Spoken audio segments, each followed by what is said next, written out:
Hey everyone, I'm Connor, PT here at QLI. And I'm Ellie, I'm an occupational therapist here at QLI. This is Will.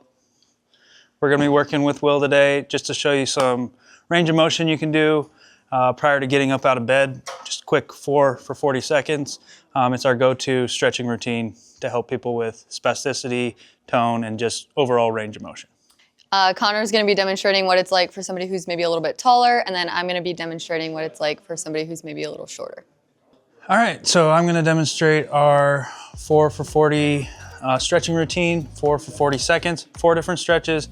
It's just a good way to help people get started with their day. Main thing you wanna make sure is that you make the environment good for you biomechanically. So that could be raising or lower the mat table. For me, I'm just gonna go up a little bit.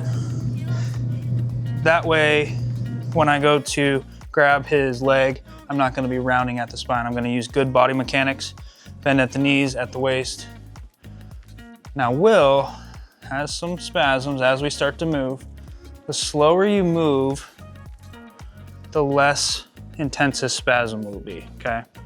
So as we get higher up in the hamstring, I'm gonna make myself get in a good position so that it's not straining me. And then you'll see, I also wanna get a bend in his foot so that we're stretching the ankle, the back of the calf, and the hamstring. Now each person's a little bit different, so you'll go to the tolerance. Right now I'm starting to feel some tension. I feel like if I go any farther, Will might spasm. So we'll hang out here for 40 seconds. Now we're switching into the knee to chest, okay?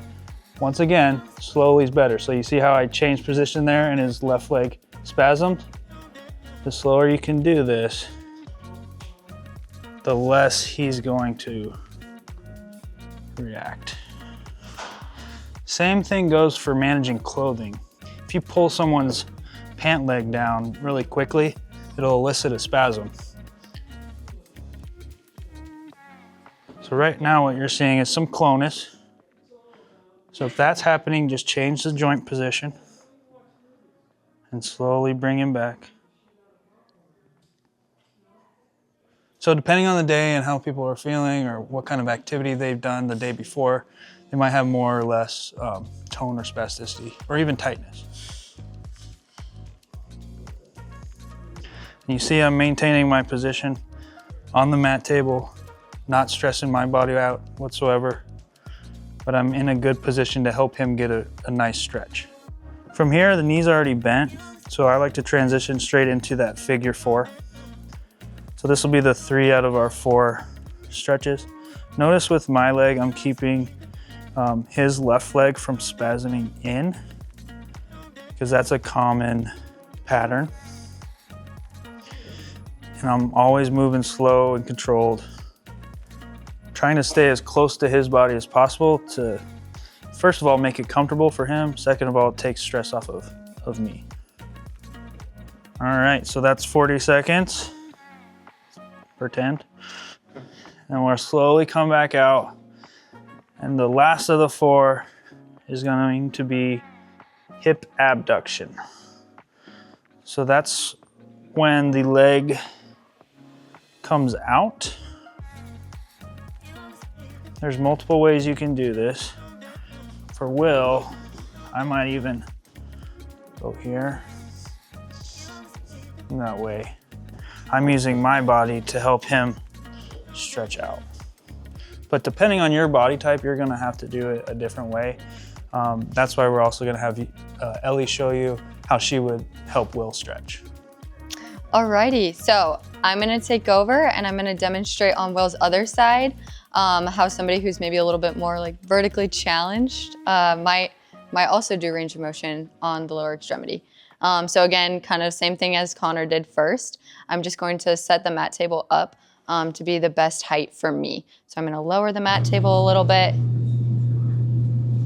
And then just like Connor, I'm gonna be using really good body mechanics, making sure that I'm not bending over, that I'm using my knees and my hips, and even putting a leg up on the mat table just to give me some more stability, especially knowing that Will has some increased spasticity. So again, we're just gonna start really slow.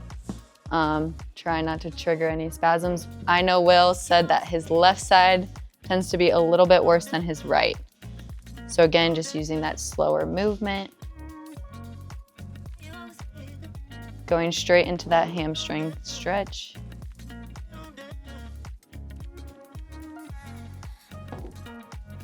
And then once I'm in a good spot, I am gonna put an arm up and get some of that ankle flexion in as well.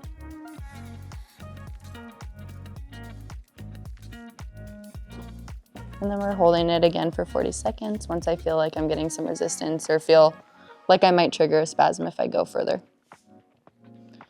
Will, is this about where you like to be? Yeah, that's good.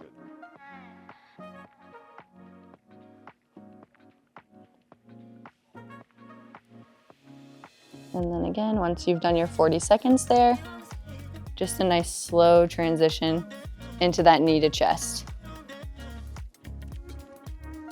And I like to get their foot in my pec area,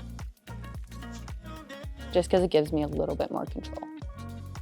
And then I'm still getting that good ankle stretch as well. Okay, once you've held that one for 40 seconds, we're gonna do that transition into that figure 4 position since we already have that bent knee. Just maximizing the position that he's already in. Just getting a little bit of tone there. Those nice, smooth, slow transitions.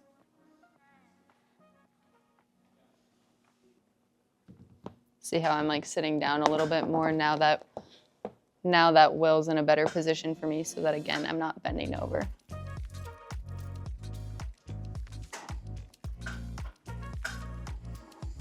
And then the last one we're gonna go to is that abduction straight leg stretch. So just really slow transition.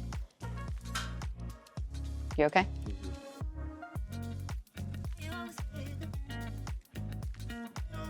So when he starts to get that tightness, I'm waiting for him to kind of relax or release before I start to try to move any further.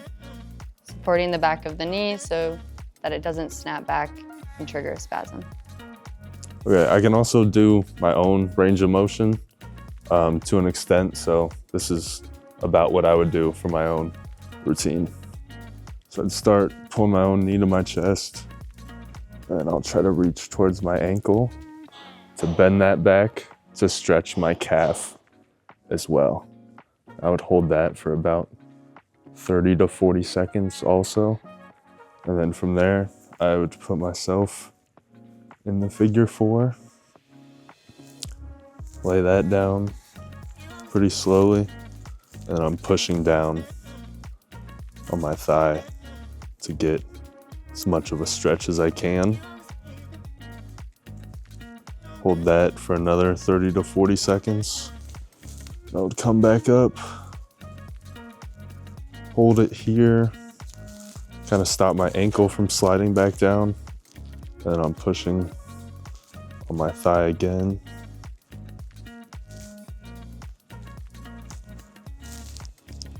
So my ankle's trying to slide down. Just trying to hold that in as best as I can. I'd hold that for another 30 to 40 seconds.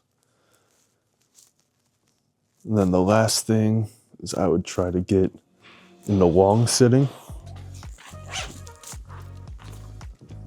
So I'll sit up as best as I can.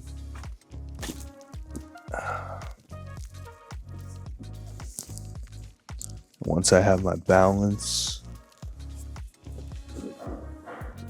I'll try to grab this leg.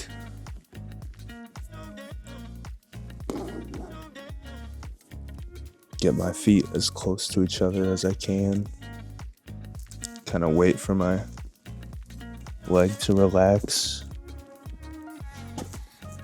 I'll try to get my feet as close to my body as I can. And then I'll try to lean over as far as I can as well.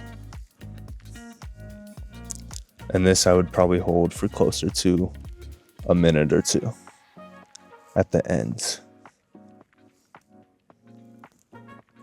Just trying to lean forward as much as I can the whole time. And yeah, then I would go to the other side, do the same.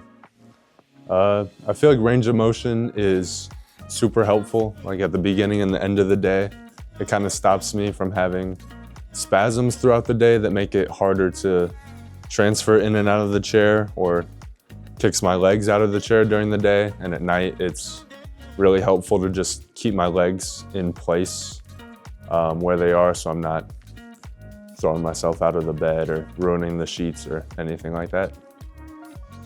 All right, and that covers our 4 for 40 lower extremity range of motion. Thanks for watching.